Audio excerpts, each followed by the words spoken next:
Hey, it's Cabel McElderry, the Profitable Personal Trainer, and today I wanted to share with you a little sales tip.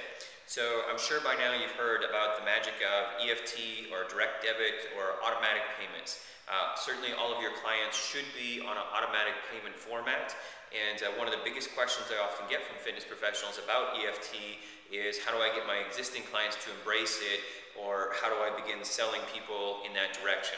I can tell you hands down the two biggest obstacles that you're going to face or objections from people is that they're afraid of contracts. They don't want to be stuck in something where they're going to pay a lot of money and may or maybe not use the service. And then of course you need to overcome buyer's remorse because our services are expensive and people are going to need to make a significant financial commitment. The first one, in terms of overcoming the contracts, very, very important. What I would suggest you always start with is have a fair cancellation policy. Something that gives them an out, that shows them that they don't necessarily have to be committed long term. The reason that this is important, for one, is that we are professionals and our success is all about the relationships with our clients. If we're not achieving results, if we don't have a good relationship with our clients, you and they are going to be miserable and you don't want to keep them as clients anyway.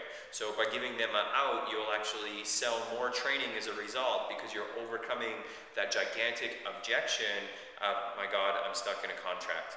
So the number two thing is to overcome buyer's remorse, which in this day and age, if you're not offering a money-back guarantee, you are way behind. Okay, statistically, guarantees are always fantastic if you're doing your best to provide the best level of service. Very, very few people are going to ask you for a money-back guarantee. If you're nervous about adding a guarantee, even simply start with a 30-day money-back guarantee that simply says, hey, in the first 30 days, if it's not working, you can ask for your money back.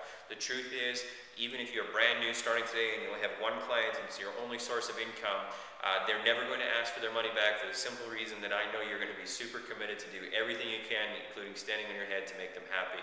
It's really, really pretty simple. You really just need to think of what are your own behaviors as a consumer. What are the things that would frustrate you or scare you about buying a big ticket item, and put in reasonable obstacles or acceptable obstacles for the consumer. A good example is the cancellation policy. When we started, we used a 30-day cancellation policy, meaning all you had to do was give 30 days notice. A lot of people didn't like it because they knew they were committed for 30 more days, but at the same time, it was acceptable to them and reasonable for us to explain that, hey, you know what, in 30 days, we're either going to fix our relationship with you to make sure that you're super happy, want to stay, or it's going to give us enough time to find a new client, which allows us the win-win to protect everyone. So just a thought on how to help people make that transition to EFT. If you're watching this video on YouTube, below the video is a link to profitablepersonaltrainer.com where I have tons more information like this.